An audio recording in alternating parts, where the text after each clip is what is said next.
हाय champions. तो चलिए आज नीट 2026 के पेपर को डिकोड करते हैं। आज मैं आपको बताऊंगा कि केमिस्ट्री का पेपर कहां से आने के चांसेस हैं।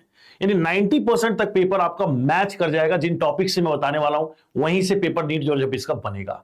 अब आप सोच रहे हो कि ये चीज है, मैं हवा में बात कर रहा हूं क्या? नहीं बेटा, ये इन्फिनिटी लर्न के 15 सालों के डिकोड एनालिसिस का रिजल्ट मैं आपको दिखा रहा हूं, जो कि 11th एंड 12th में चैप्टर वाइज दिया गया है। मेरा नाम है संजय आर्य और मैं पिछले 10 साल से डेडिकेटेडली आप सारे बच्चों के लिए जी यूनिट की तैयारी करवा रहा हूं। I am your chemistry educator. आज केमिस्ट्री को डिकोड करके बताता हूं कि कहां से सवाल बनेंगे नीट 2026 के अंदर। आइए शुरू करते हैं। सबसे पहले ओवरऑल कॉन्सेप्ट को सीखने की बात करेंगे। ओवरऑल देखा जाए क्लास 11th एंड 12th को मिला के, तो 12th क्लास का सिलेबस थोड़ा सा भारी रहता है। यूजुअली पिछले 5 सालों के डेटा में देखा गया है कि 55 से 60% क्वेश्चंस 12th केमिस्ट्री के आते हैं और 11th केमिस्ट्री के बचे हुए 40 के आसपास परसेंट बचता है। तो आइए सबसे पहले शुरू करवाता हूं पहला चैप्टर, मोल कंसेप्ट। मोल कंसेप्ट के अंदर कौन कौन से टॉपिक पे फोकस करना जिससे सवाल बनेगा। सबसे पहला टॉपिक है कैलकुलेशन ऑफ मोल, यानी कि आइडिएट करवाना कि किसके नंबर ऑफ मोल ज्यादा है, किसके एटम ज्यादा है और किसके पार्टिकल ज्यादा है।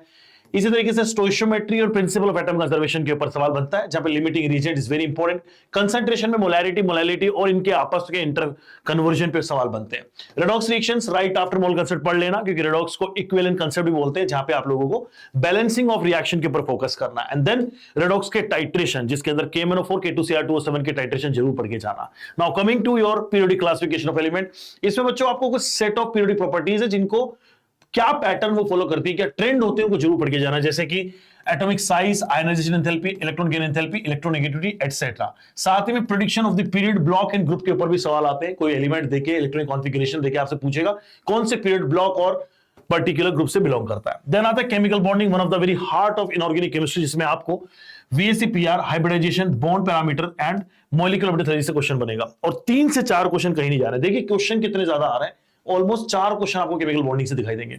Now coming to your equilibrium, which is a very important topic. लेकिन इसमें इक्विलिब्रियम में आयनिक और केमिकल दोनों मिला दूं तो ऑलमोस्ट 5 सवाल बनते हैं। ये 5 सवाल अगर केमिकल इक्विलिब्रियम की बात करें तो KPKC के एप्लीकेशन पे बन सकते हैं, या फिर ली शैटल प्रिंसिपल के एप्लीकेशन के ऊपर बन सकते हैं। Then coming to your ionic equilibrium, pH calculation के ऊपर और वीक एसिड, सॉल्ट हाइड्रोलिसिस या फिर बफर सॉल्यूशन के पीएच में सवाल बनेगा। और solubility product is equally important. तो ये सारे टॉपिक आपको कवर करने हैं। थर्मोडायनामिक्स की मैं बात करूं, थर्मोडायनामिक्स के 2-3 सवाल कहीं नहीं जा रहे हैं, 2 सवाल तो मिनिमम आएंगे। ये 2 सवाल फर्स्ट ऑफ थर्मोडायनामिक्स में, जहां पे हीट, वर्क डन और इंटरनल एनर्जी का कैलकुलेशन कराते हैं, उससे हो सकता है। सेकेंडली इंपॉर्टेंट जो एंट्रोपी है या गिब्स एनर्जी, उसके ऊपर सवाल डेफिनेटली बनता है। Gibbs energy delta G equals to delta H minus T delta, इस पे हमेशा सवाल आता है, इसको जरूर करके जाना। साथ ही में थर्मोकेमिस्ट्री के कुछ इंपॉर्टेंट टर्म जैसे कि enthalpy of formation, enthalpy of heat, enthalpy of net neutralization, bond dissociation enthalpy, Hess's law of constant information, इन सबको जरूर देख के जाना, इन पे सवाल बनते हैं। Now coming to your solution chapter, 12th class का पहला चैप्टर, इसके अंदर Raoult's law and Henry's law पे हर साल सवाल आए। Colligative properties are equally important, सबको पढ़ना इंडिविजुअली और साथ में वांटो फैक्टर जरूर कवर करके जाना। केमिकल काइनेटिक्स की बात करें, 2-3 सवाल कहीं नहीं जा रहे। केमिकल काइनेटिक्स में मेनली जो सवाल बनता है या तो बनेगा फर्स्ट ऑर्डर या फिर 0th ऑर्डर के इंटीग्रेटेड रेट लॉ के ऊपर, और साथ ही में Arrhenius theory is equally important, जिसको हम लोग कोलिजन थ्योरी के नाम से पढ़ते हैं। Now let's come to electrochemistry. 2 सवाल कहीं नहीं जा रहे हैं, जिसमें इलेक्ट्रोड पोटेंशियल के सवाल आ सकते हैं, हाफ सेल, फुल सेल से रिलेटेड सवाल हो सकते हैं, नर्स इक्वेशन पे सवाल बनेंगे, electrolysis and Faraday's laws of electricity से क्वेश्चन बनेंगे, एंड कोलरोस लॉ से आपका मोलर कंडक्टिविटी पूछी जा सकती है। देन आते हैं पी ब्लॉक। पी ब्लॉक में बच्चों 1 सवाल या 2 सवाल फंसेंगे, जैसे कि आपके ट्रेंड के ऊपर सवाल फंस सकता है, किसी भी ग्रुप के अंदर किस तरीके से वेरी करती है कोई पर्टिकुलर प्रॉपर्टी, जैसे कि radius, ionisation enthalpy, electronegativity, electron gain enthalpy, and सवाल एनोमलस बिहेवियर पे भी आ सकता है, anomalous behaviour of the first member. बात करते हैं कोऑर्डिनेशन कंपाउंड की, जिसमें आपको पढ़िए जाना वर्नर थ्योरी, उसके अलावा क्रिस्टल फील्ड थ्योरी पे डेफिनेटली सवाल आने वाला है, खास करके स्पेक्ट्रोकेमिकल सीरीज पे सवाल बनेगा, स्टेबिलिटी ऑफ कॉम्प्लेक्स रिलेटेड सवाल बनेगा, मैग्नेटिक एंड कलर प्रॉपर्टी के ऊपर भी सवाल बन सकता है। DNF की बात करें तो 1 से 2 सवाल कहीं नहीं जा रहे हैं, और ये खासकर सवाल बनते हैं 3D सीरीज के रेडियस एंड आयनाइजेशन एनर्जी के ऊपर। लेंथेनाइड कॉन्ट्रैक्शन और केमिकल प्रॉपर्टीज ऑफ 4F यानी लेंथेनाइड्स बिल्कुल इंपॉर्टेंट है, एंड KMnO4 और K2Cr2O7 के प्रिपरेशन और उनकी केमिकल प्रॉपर्टीज हाईली इंपॉर्टेंट है, हाईली रिकमेंडेड है, स्पेशली इनकी प्रिपरेशन।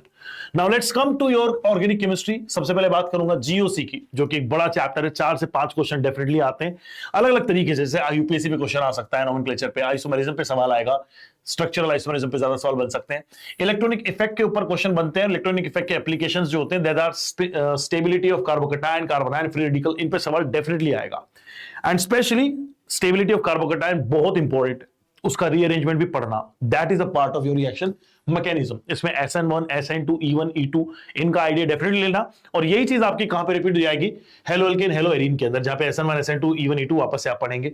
कन्वर्जन रिएक्शन जरूर पढ़िएगा, जिसमें हम लोग कन्वर्ट करते हैं हेलो एल्केन की प्रिपरेशंस और हेलो एल्केन से अदर कंपाउंड बनाना।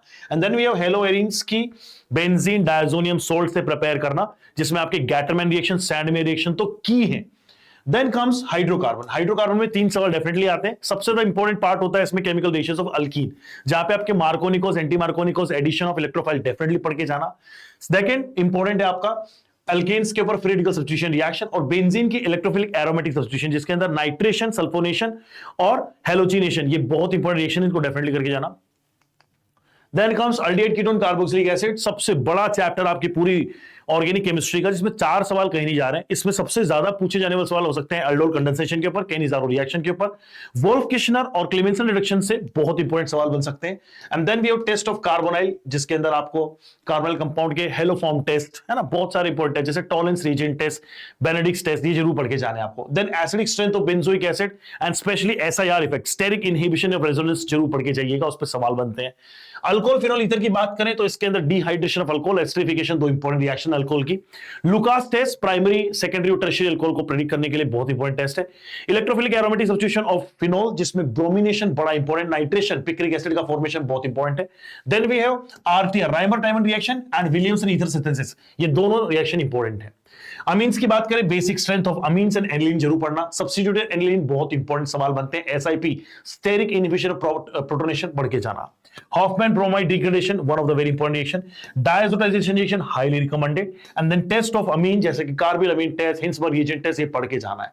लास्ट चैप्टर है आपका बायोमोलिक्यूल। बायोमोलिक्यूल में ग्लूकोज एंड फ्रक्टोज पे सवाल तो आएगा ही आएगा, एक सवाल। दूसरा सवाल आपका कहीं से फंस सकता है, वो अमीनो एसिड से फंस सकता है, प्रोटीन्स की स्ट्रक्चर पे फंस सकता है, या फिर फंसेगा वो आपके DNA RNA के ऊपर। And then amino acids and function of vitamin भी बहुत इंपॉर्टेंट है। फंक्शन ऑफ विटामिन में पिछले 2-3 साल से सवाल आए हैं। लास्ट चैप्टर आपका बचता है, जो कि आपके एनसीईआरटी का पार्ट नहीं, जिसको आपको एनसीईआरटी मैनुअल, लैब मैनुअल से पढ़ना पड़ता है, दैट इज प्रैक्टिकल केमिस्ट्री। इसमें क्या इंपॉर्टेंट है, एसिडिक एंड बेसिक रेडिकल्स के टेस्ट आपको पढ़ने, कैटायन एंड अनायन के। Similarly qualitative and quantitative test आप पढ़ के जाएंगे ऑर्गेनिक केमिस्ट्री के अंदर, जो कि जीओसी का ही पार्ट है। इसके अंदर जिल्दाल मेथड और ड्यूमा मेथड पर डेफिनेटली सवाल फंसेगा। And then chromatography, paper chromatography, thin line chromatography, TLC जरूर पढ़ लेना, उसके ऊपर सवाल फंस सकता है, देयर इज एन आइडियोलॉजी। तो बच्चों, आई होप सबको समझ में आया होगा। अगर आपको ये PDF चाहिए तो हमारे नीट इन्फिनिटी के इस टेलीग्राम चैनल को आज ही फॉलो कर लीजिए, and we'll give you this PDF over there. Thank you so much everyone. All the very best.